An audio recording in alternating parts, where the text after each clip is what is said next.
Bienvenue à tous et à toutes. Si vous tombez pour la première fois sur ce programme, vous êtes sur Malaika, le magazine de la femme africaine et chrétienne. Et nous parlons de tous les sujets, même les sujets tabous. Alors restez avec nous pour découvrir le thème du jour.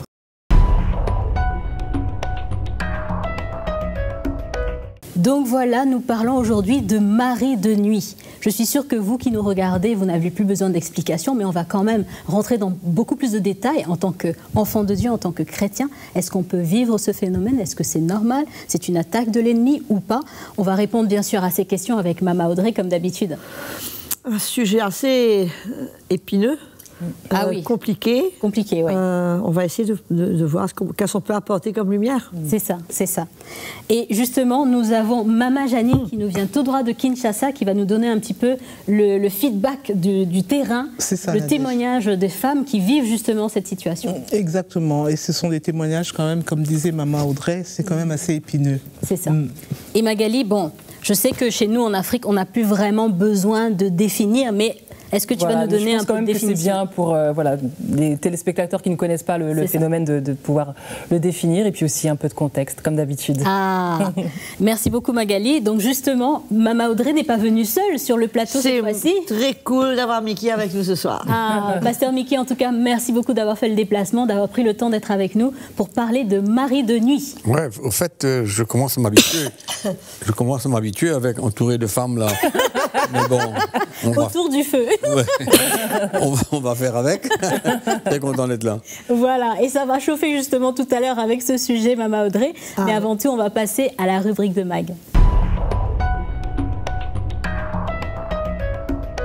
Donc justement, Magali, tu nous disais, tu vas nous donner un peu de contexte et de définition. Voilà, du contexte pour ce sujet ô combien délicat. C'est vraiment pas un sujet facile, mais je pense que c'est important aussi d'en parler afin que nos sœurs qui vivent ce phénomène puissent avoir un peu d'encouragement dans cette émission. Alors, qu'est-ce que le phénomène de mari de nuit? Eh bien, c'est une réalité spirituelle, Papa Mickey, pour de nombreuses femmes chrétiennes africaines, malheureusement. En Afrique, on appelle ça donc les maris de nuit, mais on appelle ça aussi esprit époux. Donc c'est profondément ancré dans de nombreuses cultures et traditions. Et en fait, comment ça se traduit? Eh bien, ce sont donc des esprits, des entités spirituelles perçues comme des esprits qui ont des relations maritales et sexuelles donc avec des femmes dans leur sommeil. Alors ça s'applique aussi aux hommes. C'est pas uniquement un phénomène qui touche les femmes. C'est aussi, il y a aussi des femmes de nuit.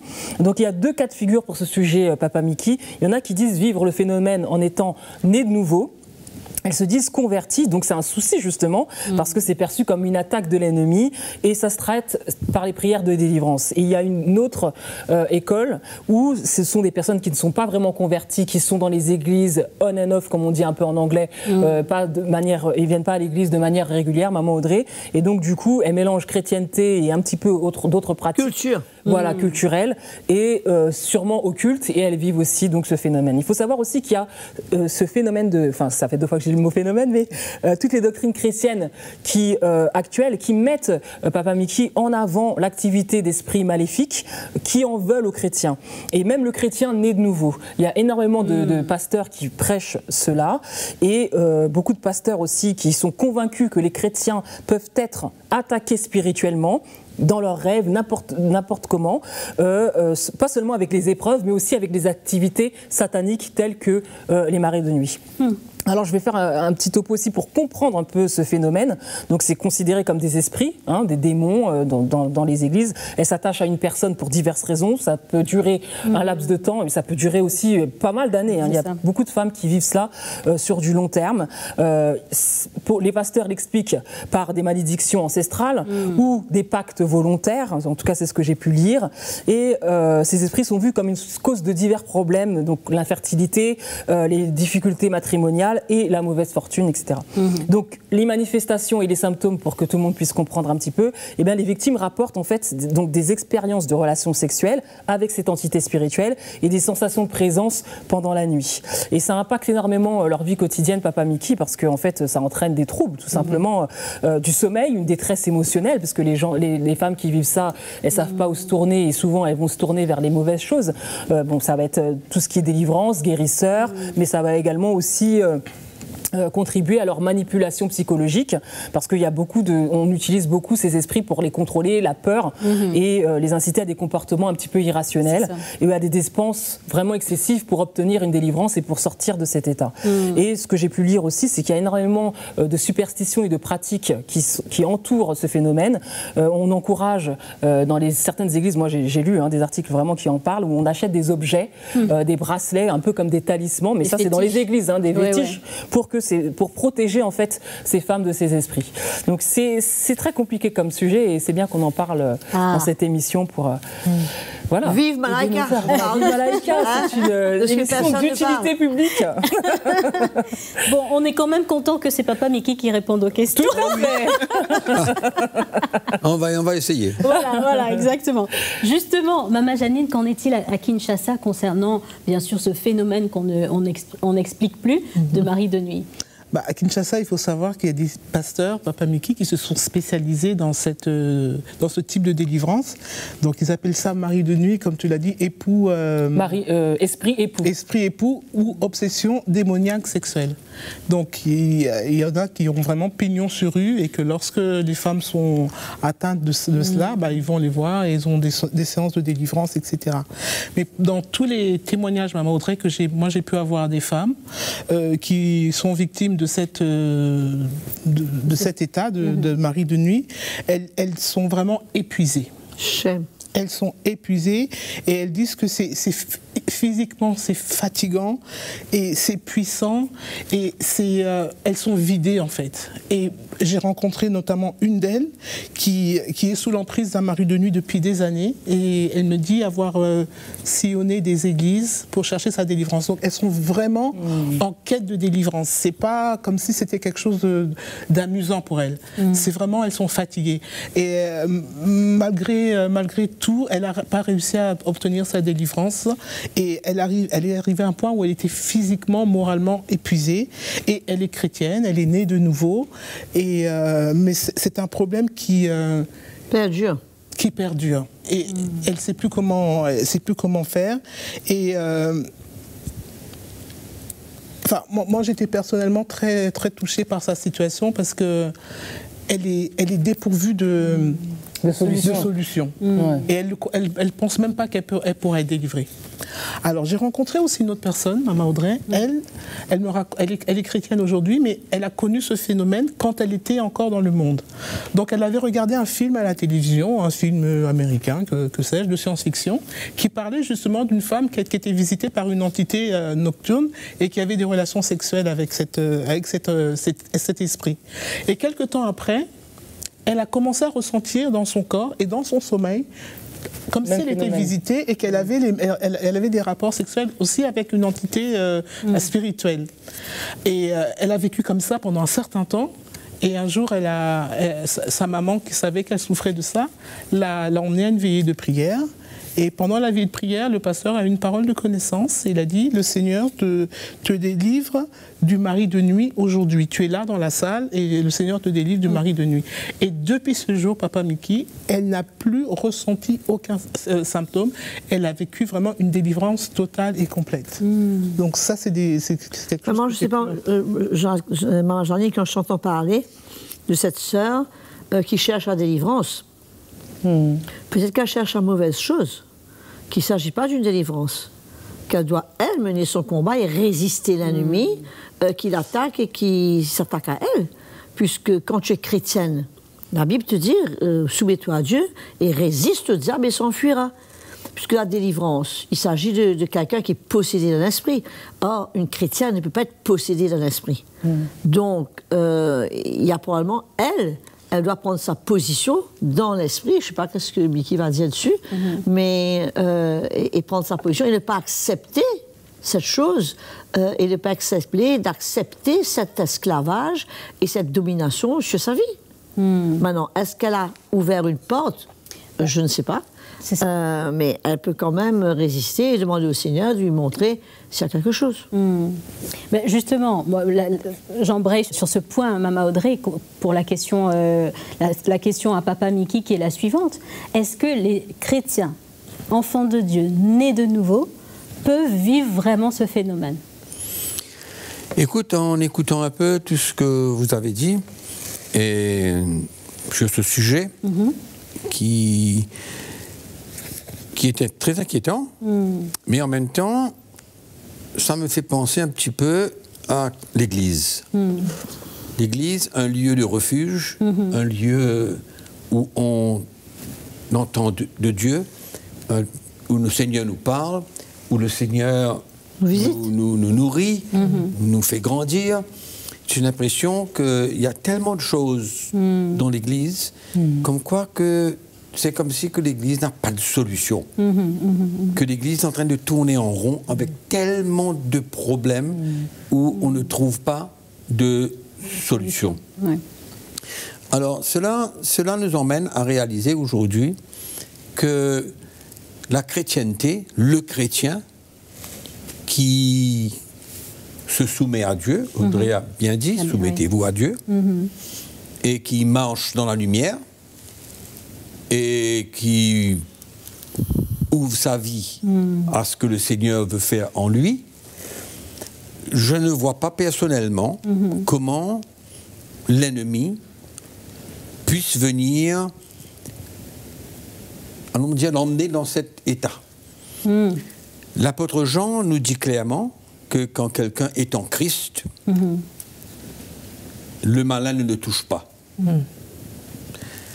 C'est pourquoi quand je regarde à l'Église aujourd'hui et je réalise qu'il y a tellement de personnes qui souffrent, qui n'en peuvent plus, qui sont découragées et qui sont sans solution. Donc on essaye surtout, je voyage beaucoup en Afrique, Bien sûr. surtout en Afrique, on essaye beaucoup de spiritualiser les choses et de voir l'ennemi, le diable, partout, dans toutes choses. C'est un fait que la parole de Dieu nous dit que l'ennemi est à nos trousses et il veut nous détruire, mais la parole de Dieu aussi nous dit que non seulement que Jésus l'a vaincu, et l'apôtre Jean dit même aux jeunes gens, il dit, vous les jeunes gens, vous avez vaincu le diable. Ouais. Donc, comment se fait-il qu'il y a autant de ces choses-là qui se passent au sein de l'Église? C'est ça. Alors, moi, je pense que l'homme, la personne, chrétien ou pas, a des pensées. La pensée de l'homme, pour moi, je pense qu'elle est très forte, qu'elle est puissante et qu'elle peut même gérer notre vie. Si on se soumet à ses pensées, On les accepte, on les accepte. qu'on les accepte. Et moi, je connais des gens qui, aujourd'hui, ne pensent que négativement. C'est ça. Et leur vie est un enfer. C'est pourquoi je pense que c'est vrai que dans le continent africain, il y a beaucoup de culture, beaucoup de traditions ancestrales basées sur les choses démoniaques. Bien sûr. Démoniaques. Et je pense que cela a une vraie influence dans la vie, chrétien ou pas, qui s'ouvre à toutes sortes de pensées. Et c'est terrible parce que je pense que dans les églises africaines, il y a tellement de prédications sur les choses, allons dire, mystique. qu'on voit le diable partout, et ça intéresse beaucoup les chrétiens parce que Ils aiment ça. Ils aiment qu'on entende parler d'une spiritualité, d'une puissance, d'une manifestation, d'une délivrance. Alors tout ça, ça fait partie, je pense, comme un tout. Oui. Pour préparer et conditionner les chrétiens à laisser non pas leur cœur vivre et on va dire, s'intégrer dans une relation avec Dieu, mais leur pensée, parce que qui aujourd'hui n'a pas vécu, allons dire, peut-être pas tout le monde, mais un cauchemar ou des rêves qui ne sont pas corrects, c'est bien. On lui dit que c'est bien dans le sens qu'il faut comprendre. Il faut le comprendre pourquoi. Alors moi, je pense que la pensée de l'homme peut nous arriver à nous emmener, à nous ouvrir et puissante pour nous emmener à vivre des expériences qui ne sont pas de bonnes expériences. Parce que je suis convaincu personnellement, moi, que quand un enfant de Dieu, quelqu'un qui est en Christ, ben, je ne peux pas voir comment il peut être possédé par des mauvais esprits, par des démons, etc. L'attaque de l'ennemi, elle est souvent au niveau de la pensée. La plupart du temps, elle est au niveau de la pensée. Parce qu'il sait que l'homme peut être dirigé par sa pensée. Donc il attaque, c'est pourquoi la parole de Dieu nous dit il est le père du mensonge. Donc il nous envoie des signaux, il nous envoie des mensonges, et malheureusement les chrétiens, ils croient. Ils écoutent la voix de l'ennemi. Et cela fait partie finalement de leur vie. Et moi je dis que si quelqu'un aujourd'hui se donne par exemple à la pornographie. Un exemple. Il se donne à la pornographie, mais je pense que certainement qu'à un moment donné, ben, dans son sommeil, dans ses rêves, dans ses cauchemars, il peut avoir même des relations avec des hommes ou des femmes, qu'importe quoi, parce que sa pensée est polluée. Polluée par toutes ces choses-là. Donc, moi, je pense qu'il faut bien faire attention, parce que c'est un sujet, allons dire, sensible en même temps, mais le chrétien aujourd'hui, c'est difficile à faire comprendre les chrétiens aujourd'hui que l'ennemi ne peut pas contrôler leur vie s'ils sont vraiment en Christ et qu'on ne peut pas être possédé par des démons, des mauvais esprits. Bon, c'est pourquoi aujourd'hui, je crois que c'est important que le chrétien ait une bonne fondation et qu'il y a l'évangile qui le conduit, il offre sa vie à Christ. Alors, en offrant sa vie au Seigneur et permettant à Dieu de l'établir, de le fortifier, de former, mais je ne vois pas comment ce chrétien peut être sous le contrôle de l'ennemi. Surtout qu'il y a des femmes qui vivent ça sur des années, sur du long terme. Oui, au fait, je me posais la question. Ça s'arrête quand ? Mais c'est ça. C'est quand tu vis ce phénomène-là, enfin en tout cas dans les... Est-ce qu'il y a des femmes de 60 ans qui le vivent ? Il y a bien un moment où ça s'arrête.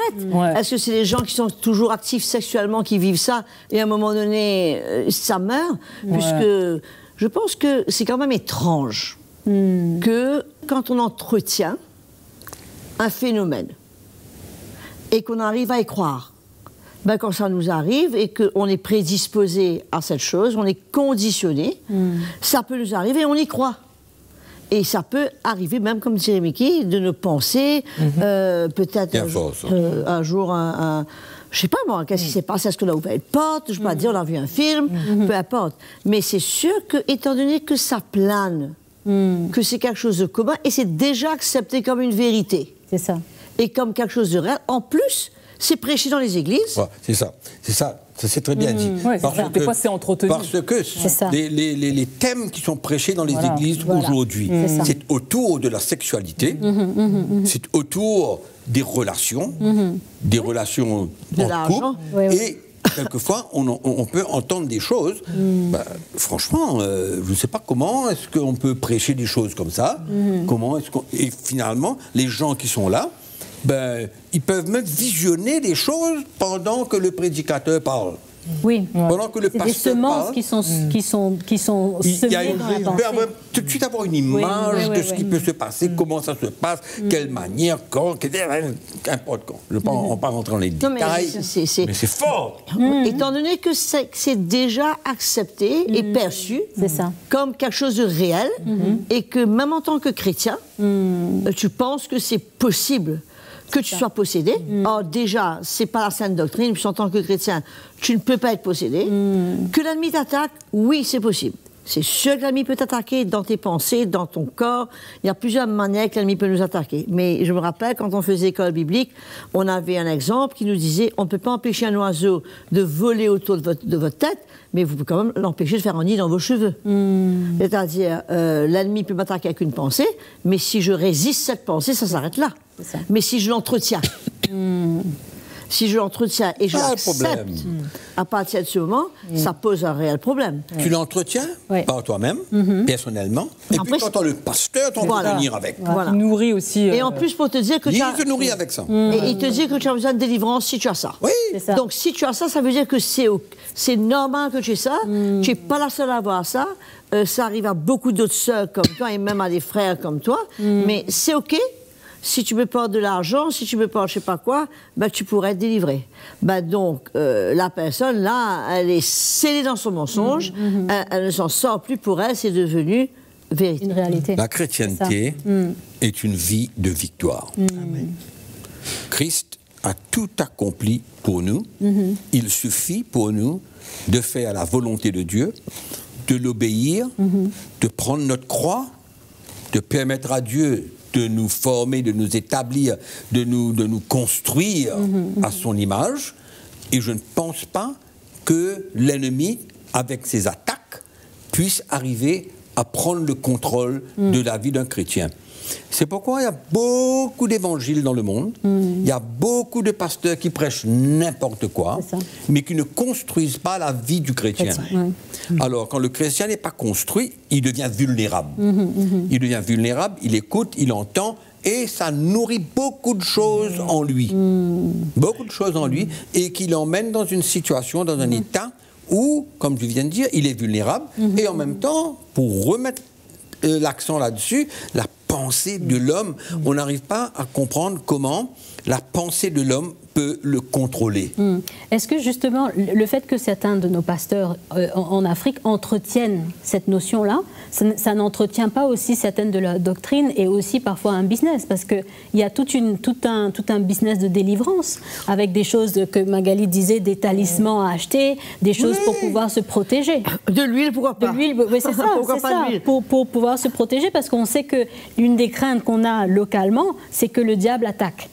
Donc, il y a quelque part, ils maintiennent cet état de peur. La méthode pour contrecarrer ça, c'est la délivrance. Voilà. La méthode pour contrecarrer Et ça entraîne les gens à se tourner vers les pasteurs et à croire à des trucs qui ne sont pas vrais du tout. C'est ça.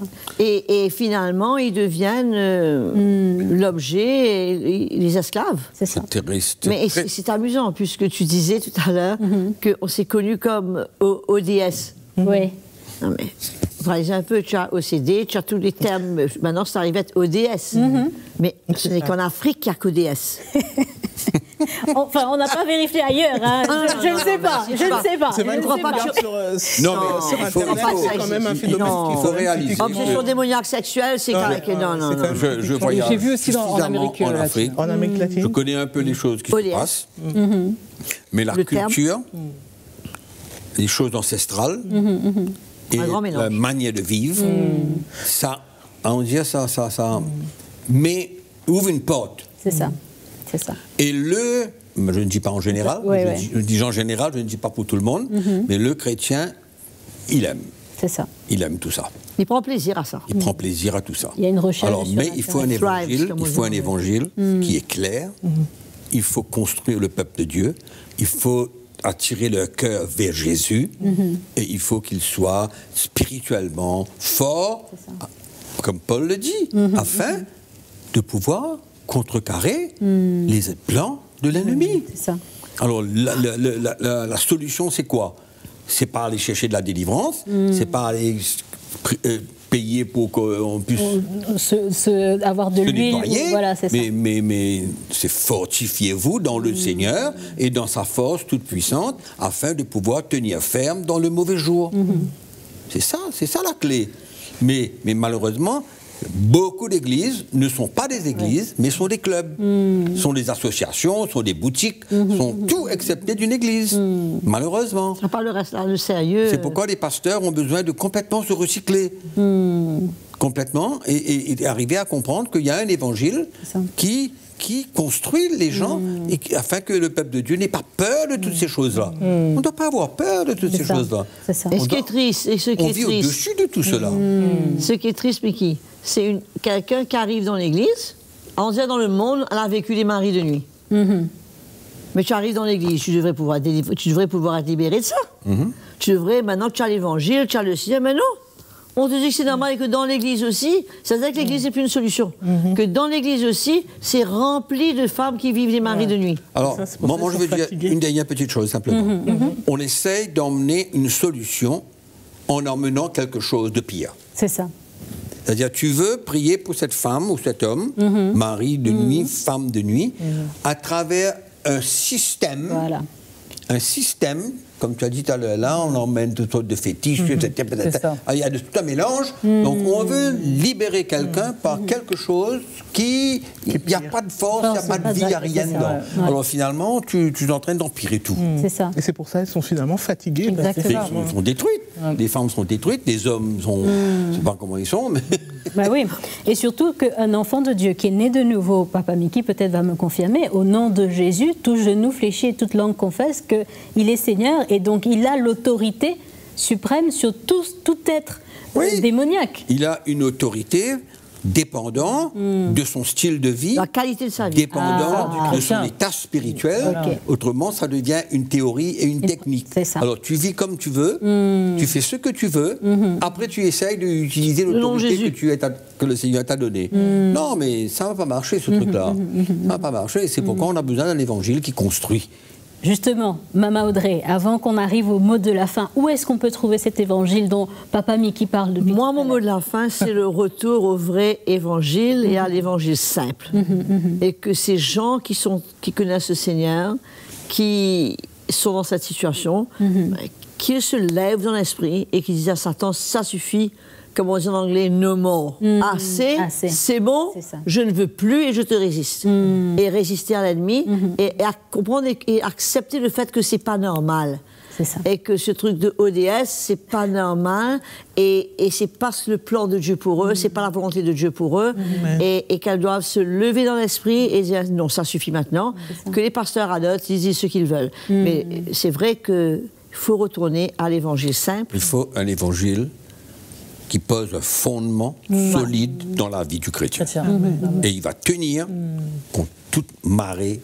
Et où trouver cet évangile? Sur le site de CTMI, ils ont tous les messages qu'il faut, ils peuvent nous écrire. Tout à fait. Ils peuvent certainement nous contacter, on est là pour les aider, il n'y a pas de problème. Mais il faut que ça arrête, puisqu'il y a trop de laisser aller dans l'Église. Il y a trop de choses qu'on permet dans l'Église et qu'on nourrit. Trop de choses qu'on nourrit. Et ça suffit. Il faut que les pasteurs arrêtent. Il faut que les pasteurs eux-mêmes se remettent en question et retournent à l'évangile simple de Jésus et à la sainte doctrine qu'on a dans la Bible, ce que Paul a prêché, ce que les apôtres ont prêché, ce que Jésus a prêché. Et je pense que les choses ne peuvent que changer si cette fondation, comme Mickey disait, est là. Et là, exactement. Une femme ne veut pas souffrir comme... C'est ça. Pas possible. C'est pas possible. Non, c'est pas possible. Une chrétienne ne veut pas souffrir comme ça. C'est ça. Des années c'est comme pas ça. Possible. Ça suffit là. Justement, merci beaucoup en tout cas Mama Audrey et Papa Mickey d'avoir vraiment donné toutes les explications. J'espère en tout cas pour nos téléspectateurs et téléspectatrices que c'est clair. Et pour pouvoir savoir encore plus par rapport à la saine doctrine dont on parlait tout à l'heure, on invite bien sûr à aller sur www.ctmi.app pour avoir l'application de CTMI. Et bien sûr, Mama Janine, merci beaucoup d'avoir été avec nous. Et bien sûr, vous qui nous écoutez, n'hésitez pas à partager. Vous-même, vous savez comment ce phénomène a pignon sur rue. Alors n'hésitez pas. Parlez-en autour de vous si vous connaissez une ou plusieurs personnes qui vivent ce phénomène. N'hésitez pas à leur envoyer cette petite bouée à la mer. Ils en ont véritablement besoin. Alors je vous dis que le Seigneur vous bénisse et on se dit à très très bientôt.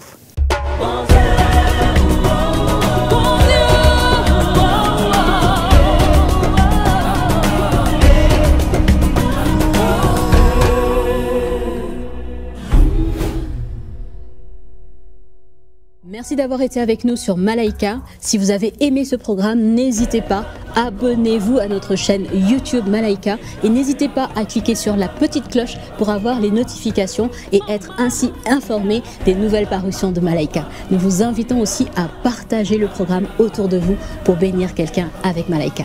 Nous vous disons à très bientôt.